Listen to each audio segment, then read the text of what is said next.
Assalamualaikum warahmatullahi wabarakatuh. Sampurasun, salam dan bahagia.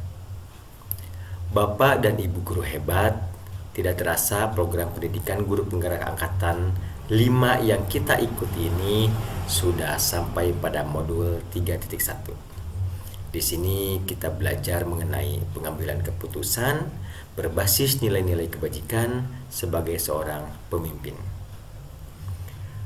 Pada alur belajar mereka di modul ini, kita sudah sampai pada tahap demonstrasi kontekstual. Pada tahap ini, kita ditugaskan untuk melakukan wawancara dengan 2 atau 3 orang kepala sekolah tentang bagaimana cara mereka dalam mengambil keputusan. Pada kegiatan ini, saya mewawancarai 2 orang kepala sekolah, yaitu Bapak Jajang Jumyati SPD yang saat ini menjabat sebagai Kepala UPTD SDN 3 Sukasari, Kecamatan Sukasari, Kabupaten Purwakarta. Beliau juga menjabat sebagai Ketua K3S Kecamatan Sukasari. Perlu diketahui bahwa beliau pernah menjadi pimpinan saya selama 3 tahun ketika saya bertugas di UPTD SDN 1 Parung Banteng, Kecamatan Sukasari, Kabupaten Purwakarta. Yang kedua adalah Ibu Mariani, SPD.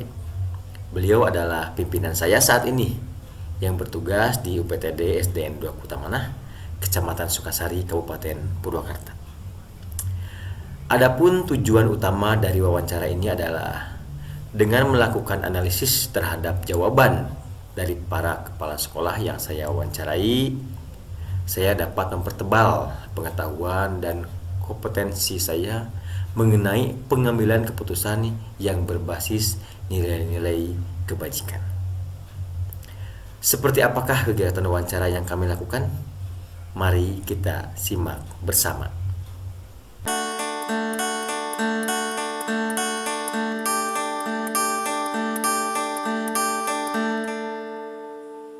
Mohon maaf pengganggu waktunya. Oh, nggak apa-apa ya. Kayak ada keperluan apa kira-kira?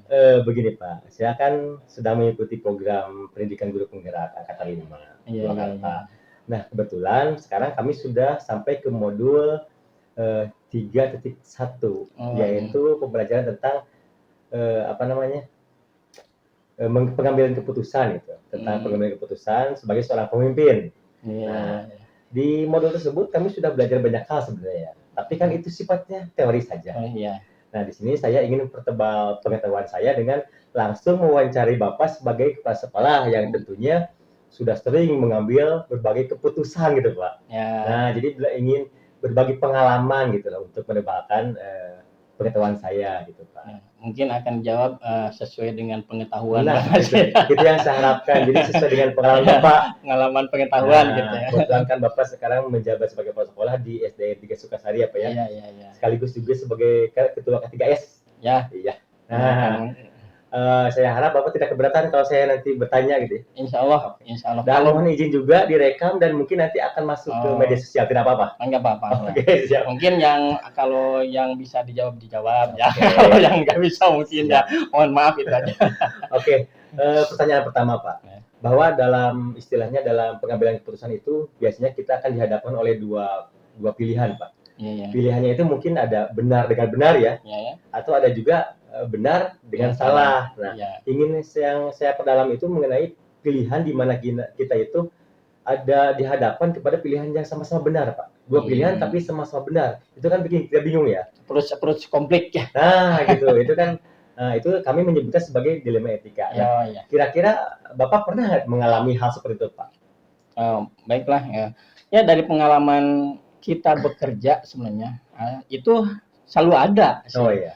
Kalau istilah dalam psikologi pendidikan itu ada approach konflik ya. Oke. Kalau di sini mungkin namanya dilema etika. Dilema etika. Nah, ya dimana kalau menurut pendapat saya approach konflik itu ada dua motif intrinsik yang sama-sama benar. Oke. Nah, itu. Kemudian ada juga approach avoidance conflict. Nah, kalau itu adalah ada dua motif yang berbeda, yang satu benar, yang satu salah. Nah, kalau kami menyebutnya itu sebagai bujukan moral. Oh, iya.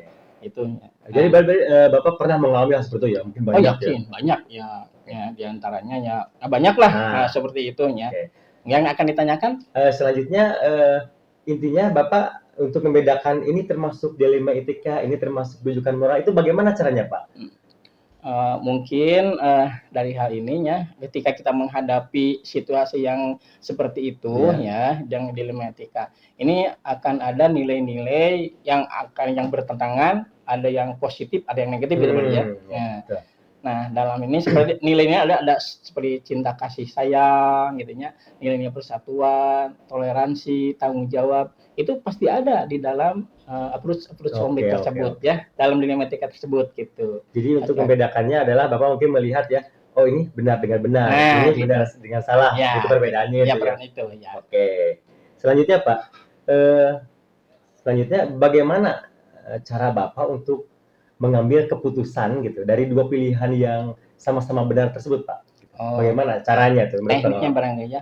Nah mungkin Bapak akan membuat skala prioritas. Skala prioritas. Kalau misalnya di sini ada approach atau dilema etika itu kan mungkin ada semua benar ya. Benar. Tapi kita akan buatkan skala prioritas.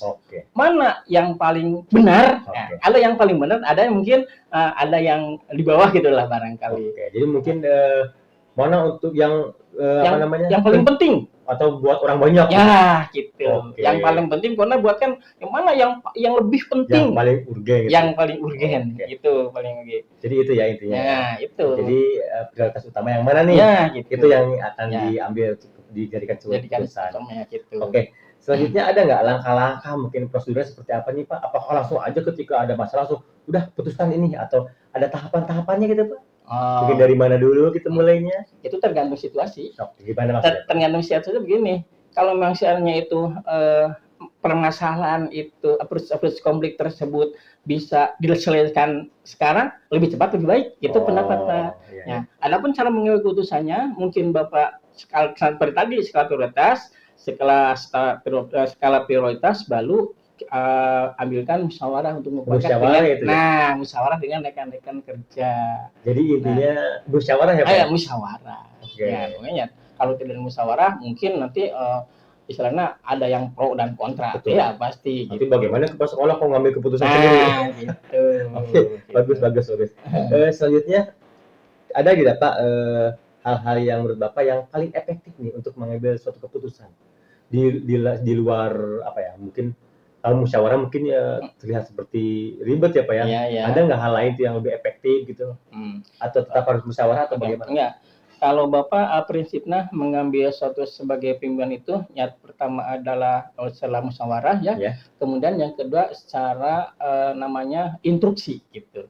Kalau memang seandainya itu sulit untuk dimusyawarahkan, sebagai pimpinan kan mempunyai hak untuk meneruskan. Ini harus dilaksanakan. Jadi ketika musyawarah pun mungkin akan menemukan jalan buntu ya? Ya, kalau seandainya memang itu jalan buntu, instruksi saja langsung. Putuskan oleh sendiri karena itu merupakan kewenangan juga sebagai pimpinan. Dengan alasan Bapak prioritas utama. Nah, itu. Setelah Bapak juga mempertimbangkan mau tambahkan dulu protestan. Siap. Nah, ketika mengambil keputusan itu ada nggak sih Pak tantangan gitu Pak? Yakin atuh. Pasti tantangan pasti banyak. Karena kan tidak semua anggota atau teman-teman sekerjaan itu tidak semua pro mungkin ya. Ada yang kontra, ada yang pro gitu. Pasti ada tantangan di antaranya itulah antara pro dan kontra. Nah, itu tantangannya. Jadi ketika Bapak sudah memutuskan satu hal, pasti tidak semua orang setuju ya Pak? Iya. Itulah tantangannya. Iya, tantangannya itu. Bagaimana cara menyelesaikan Pak? Karena tidak boleh kalau sampai ada konflik ya Pak. Bagaimana cara menyelesaikan? Palingnya sikap Bapak istilahnya kalau dikatakan membujuk atau menjelaskan lah. Menjelaskan yang diambil keputusan itu ya seperti ini lalu supaya yang kontra itu sampai mengerti gitu apa tujuan keputusan ini. Jadi mungkin yang kontra itu mereka belum paham. Ya, gitu. Makanya Bapak menjelaskan kembali secara detail lah. Kalau perlu mungkin diberikan contoh-contoh yang secara mendetail gitu. Oke. Karena memang pengetahuan manusia itu kan berbeda ya. Mungkin istilahnya ada yang kurang paham, ada yang memang sudah paham. Perlu penjelasan beberapa kali. Atau mungkin juga yang kota itu karena kesel sama pimpinan mungkin ada gitu. Pribadi ya gitu kemungkinan saja. Tapi ya kalau sudah dijelaskan itu alhamdulillah selama ini selama Bapak menjabat di Terpam Sukasari 3 gitu, alhamdulillah tidak ada hal-hal yang bertentangan yang sangat konflik lah, tidak ada. Alhamdulillah ya Pak ya. Alhamdulillah. Oke, selanjutnya Pak, kalau misalkan Bapak ingin mengambil suatu keputusan itu Pak ada jangka waktu nggak Pak? Misalkan saya perlu untuk mempertimbangkan perlu waktu 2 hari, misalkan 3 hari, perlu nggak seperti itu Pak? Itu justru tergantung situasi masalah. Oh, yang tadi Bapak jelaskan ya. Tergantung situasi masalah. Kalau memang itu tidak bisa diselesaikan segera, mungkin Bapak berpikir dulu. Kadang-kadang istilahnya mendapat pendapat dari orang rumah, gitunya. Ada kalau orang rumah bisa diajak pendapat, atau dari yang lain juga yang kira-kira bisa diajak musyawarah. Intinya tidak langsung Sunda nama gurung gusu namanya. Memang ada yang sebenarnya bisa langsung gitu ya. Ada yang gurung gusu, tapi kalau Bapak prinsip Bapak itu ditunda-tunda lebih lama juga akan menghambat, lebih cepat lebih baik gitu. Prinsip Bapak gitu. Yang penting tadi prioritas utama ya. Gitu. Nah, selanjutnya Pak, ada nggak sih mungkin orang yang bisa mendukung Bapak atau apalah yang ketika Bapak ingin mengambil suatu keputusan, ada seseorang yang mungkin Bapak andalkan atau mungkin yang sering bantu Bapak dalam mengambil keputusan Pak? Beri saran gitu ada nggak Pak? Yakin ada, dan memang harus ada itunya. Yang diantaranya itu orang-orang yang pro-nya, orang yang pro, termasuk misalnya kalau bisa diajak berdamai orang rumah gitu. Kalau diajak kompromi orang, minta pendapatlah pada orang rumah gitu. Iya ada, yakin. Bawahan juga mungkin bawahan ada. Iya ada ya, silang bukan bawahan, saya nyebut itu teman kerja lah gitu. Teman kerja mereka harus ada, itu ada pasti. Yang mungkin yang pro terhadap kita gitu, yang suka memberi curhatan lah gitu. Jadi selama ini Bapak memutuskan sesuatu itu bukan berasal dari Bapak ya, bukan dari musyawarah dan masukan dari teman yang lain. Iya, yakin. Bahwa tidak berani kalau memang satu langsung diputuskan, kecuali yang urgen, yang sifatnya instruksi kecuali. Dan tidak melanggar hukum. Ya, gitu, yang tidak melanggar hukum. Oke, terakhir Pak nih, dari pengalaman Bapak sebagai pemimpin yang sering mengambil keputusan kebijakan, itu pelajaran apa yang bisa Bapak ambil gitu tadi?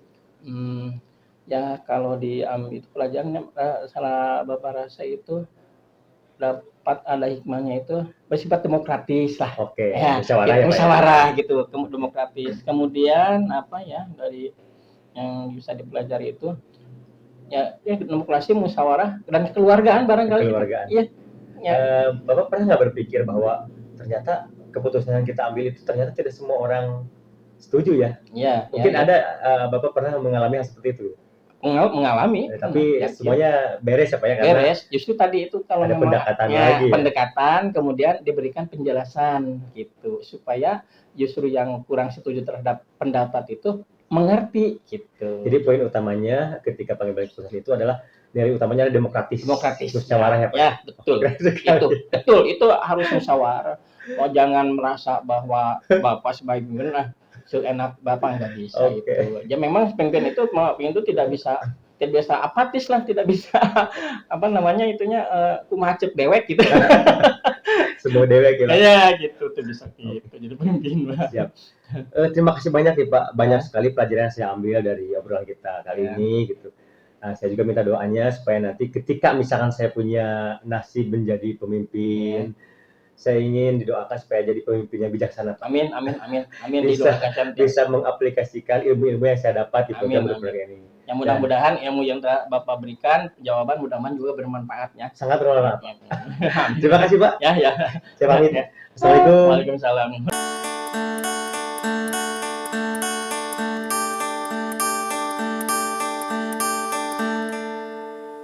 Assalamualaikum Ibu. Waalaikumsalam. Selamat siang. Selamat siang.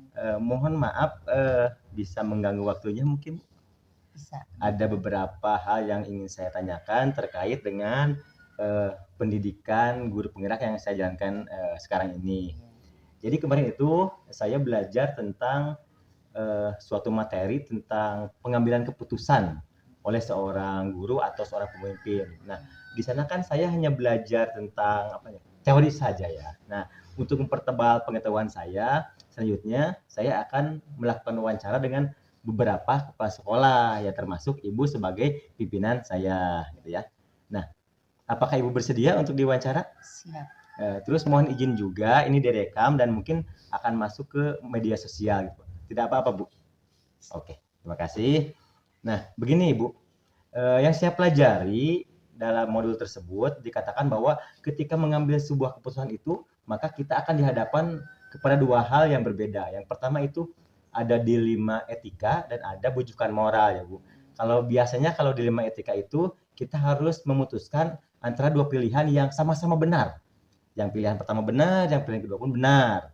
Nah, untuk yang kedua adalah bujukan moral. Nah, itu mah bisa terlihat bahwa yang satu itu benar, tapi yang satunya itu salah. Nah, gitu.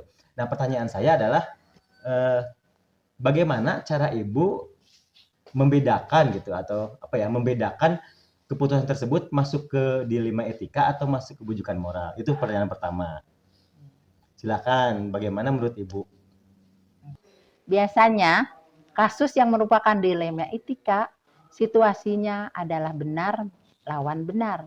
Sedangkan kasus yang merupakan bujukan moral, situasinya benar lawan salah. Oh, jadi saya bisa memahami bahwa menurut Ibu untuk membedakan kedua kasus tersebut, mana dilema etika dan bujukan moral itu berarti membedakan dari benar dan salahnya ya. Kalau misalkan dilema etika itu pilihannya pasti benar dan benar, tapi kalau bujukan moral pasti benar dan salah. Oke. Nah, selanjutnya bagaimana selama ini Ibu menjalankan pengambilan keputusan yang berhubungan dengan dilema etika tersebut? Mungkin ada tahapan-tahapannya, terus prosedurnya seperti apa, Ibu? Menurut pengalaman saya, biasanya saya itu mengambil keputusan dengan mendahulukan kepentingan orang banyak. Tahapan yang saya lakukan, satu, mengidentifikasi kasus terlebih dahulu. Dua, menentukan siapa saja yang terlibat. Ya. Yang ketiga, mengumpulkan fakta-fakta. Keempat, diskusi dengan guru untuk meminta masukan. Oke, pertanyaan selanjutnya Ibu, hal apa saja sih yang menurut Ibu efektif gitu, yang Ibu lakukan untuk mengambil sebuah keputusan? Oh iya, pertama menetapkan keputusan dengan win-win solution ya. Kedua, menentukan keputusan yang paling kreatif. Oh, mungkin jadi menurut Ibu itu kalau dalam mengambil keputusan itu harus menggunakan prinsip win-win solution gitu. Jadi memilih yang paling benar itu yang mana seperti Ibu. Selanjutnya Ibu juga tadi mengatakan bahwa kalau mengambil keputusan itu harus kreatif ya. Oke, jadi harus benar-benar kreatif. Saya setuju Bu. Terima kasih. Untuk selanjutnya mungkin dalam mengambil keputusan itu akan menemukan berbagai tantangan. Nah, kira-kira apa tantangan yang Ibu hadapi ketika Ibu harus mengambil sebuah keputusan? Yang menjadi tantangan dalam mengambil keputusan diantaranya, satu, menentukan keputusan yang sangat adil. Dua, menciptakan suasana kondusif setelah mengambil keputusan. Oke, untuk selanjutnya, apakah ketika Ibu mengambil sebuah keputusan itu memerlukan waktu? Misalkan untuk mengambil sebuah keputusan itu saya perlu waktu 2 hari karena harus berpikir panjang gitu, atau cukup sih hanya cukup 1 atau 2 jam? Bagaimana menurut Ibu? Apakah perlu waktu atau tidak? Saya selalu membutuhkan waktu untuk memutuskan kasus dilema etika karena saya harus mempelajarinya dulu dan meminta masukan dari guru apabila dirasa permasalahan yang terjadi begitu rumit untuk pengambilan keputusan. Selama ini ketika Ibu mengambil sebuah keputusan, ada nggak seseorang gitu yang bisa membantu Ibu, membuat Ibu itu lebih mudah dalam mengambil keputusan? Ya, ada kan Bapak sendiri, Oh. Bang, yang suka membantu saya. Iya, ya terima kasih. Ya memang selama ini kita sering kolaborasi ya Bu. Ya. Jadi ketika mengambil keputusan kan Ibu juga tidak sendiri, Ya. karena musyawarah dengan saya, musyawarah dengan rekan-rekan yang lainnya. Baik sekali Bu. Baik Bu, ini pertanyaan terakhir. Dari pengalaman Ibu nih yang mungkin sering sekali mengambil suatu kebijakan atau memutuskan suatu hal, apa pelajaran yang dapat Ibu ambil dari kegiatan tersebut Bu? Ternyata walaupun saya sebagai pemimpin di sekolah yang harus menentukan keputusan yang harus saya ambil, tidak serta-merta saya langsung memutuskannya. Saya butuh orang lain untuk memberikan masukan karena Mungkin saja setiap orang memiliki sudut pandang yang berbeda. Ibu, saya ucapkan terima kasih Ibu sudah berbagi pengalaman dengan saya. Insya Allah apa yang telah Ibu laksanakan, hal baik yang telah Ibu sampaikan kepada saya, akan saya laksanakan, saya implementasikan. Sekali lagi terima kasih atas waktunya. Mohon maaf atas segala kekurangannya, Bu. Wassalamualaikum warahmatullahi wabarakatuh. Waalaikumsalam warahmatullahi wabarakatuh.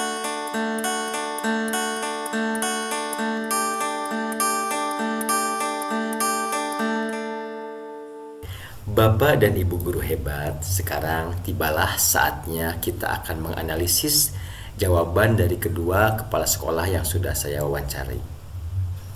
Berdasarkan hasil analisis saya, bahwa pertama, pada umumnya kedua kepala sekolah yang saya wawancarai belum memahami apa yang dimaksud dengan kasus yang mengandung dilema etika dan kasus yang mengandung bujukan moral. Kemudian yang kedua, dalam mengambil keputusan, mereka berdua belum menggunakan 9 langkah pengujian pengambilan keputusan sebagaimana yang telah kita pelajari pada modul 3.1 ini. Yang berikutnya yang ketiga, prinsip pengambilan keputusan yang mereka laksanakan lebih fokus terhadap kepentingan orang banyak. Yang keempat, perbedaan yang paling mencolok dari kedua kepala sekolah tersebut dalam menentukan suatu keputusan berada pada cara apa yang efektif dalam mengambil keputusan. Untuk Pak Jajang Jumniati sendiri, beliau berpendapat bahwa jika keputusan tersebut bersifat mendesak, maka yang akan dilakukan adalah mengambil keputusan secara cepat, kemudian menginstruksikan kepada bawahannya untuk melaksanakan keputusan tersebut. Nah, sementara kalau Ibu Mariani berpendapat bahwa cara yang efektif dalam mengambil keputusan adalah dengan cara win-win solution, yaitu keputusan yang sifatnya saling menguntungkan, seperti itu. Selanjutnya yang kelima, dengan tidak mengurangi rasa hormat dan tidak ada niat sedikit pun untuk membanding-bandingkan dari kedua kepala sekolah yang saya wawancarai, tapi tetap saya harus jujur bahwa salah satu dari kedua kepala sekolah tersebut ada yang lebih menonjol dalam hal pengetahuan dan pengalaman dalam mengambil keputusan sebagai seorang pemimpin. Beliau adalah Bapak Jajang Jumniati. Nah, terlihat dari jawaban beliau pada awal-awal wawancara.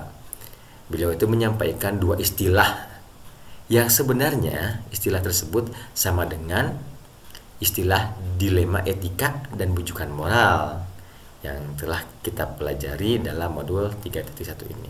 Nah, untuk lebih jelasnya beliau itu mengucapkan apa, silahkan nanti Bapak Ibu bisa tonton kembali videonya. Kemudian yang keenam, sebenarnya dari kedua kepala sekolah tersebut ada persamaan yang sangat mendasar cara mereka mengambil sebuah keputusan. Jadi intinya bahwa mereka berdua itu ketika mengambil sebuah keputusan maka dilakukan dengan cara musyawarah. Bapak dan Ibu guru, banyak sekali pelajaran yang sangat berharga yang bisa saya dapatkan dari beliau. Salah satu di antaranya adalah bahwa katanya ya, jangan pernah terlalu berharap kalau keputusan yang kita ambil itu akan disetujui oleh semua pihak. Jadi nanti pasti ada yang pro dan ada yang kontra. Terus bagaimana caranya menyelesaikannya? Nah, kata Pak Jajang, kalau misalkan ada yang kontra, maka tugas selanjutnya adalah supaya pro dan kontra itu tidak berlanjut ke dalam yang lebih parah gitu, misalkan menimbulkan kekacauan, ketidaknyamanan di lingkungan kerja. Maka kita sebagai pemimpin harus bisa meredam hal tersebut. Salah satu caranya dengan menjelaskan kembali gitu, keputusan yang kita ambil kepada kelompok yang kontra. Yakinkan mereka bahwa keputusan tersebut memang sudah keputusan yang terbaik untuk semua orang gitu. Nah, ini sangat luar biasa. Ini sangat bisa mempertebal pengetahuan saya mengenai bagaimana cara mengambil suatu keputusan berbasis nilai-nilai kebajikan sebagai seorang pemimpin. Demikian kegiatan demonstrasi kontekstual yang bisa saya sampaikan. Semoga bermanfaat dan saya mohon maaf jika ada kekurangan. Assalamualaikum warahmatullahi wabarakatuh. Sampurasun. Salam dan bahagia.